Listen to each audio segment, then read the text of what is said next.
একদিন এমন আসে যখন আমরা সবাই খুব বড় হয়ে যাই, ম্যাচিওর হয়ে যাই। কিন্তু বিশ্বাস করুন, অনেকজন এমনও আছে যাদের অনেক ছোটোবেলা থেকেই নিজেকে বড় এবং ম্যাচিওর করে নিতে হয়, বিশেষ করে মেয়েদের। আমি তো একটা মেয়ে ছিলামই, প্লাস অনেক ছোটোবেলা বাবাকেও হারিয়ে ফেলেছিলাম। তাই অনেক ছোটো থেকেই নিজেকে অনেকটা মানসিকভাবে বড় করে নিতে হয়েছিল।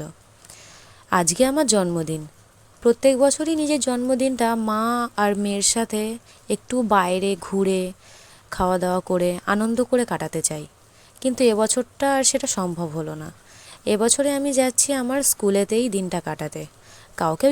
কাউকে যদিও বলিনি যে আজকে আমার জন্মদিন, কিন্তু আমি তো জানি আমার এই ছোট্ট ছোট্ট ছাত্ররা, এদের সাথে এই দিনটা কাটানোর মানে খুবই ভালো ব্যাপার।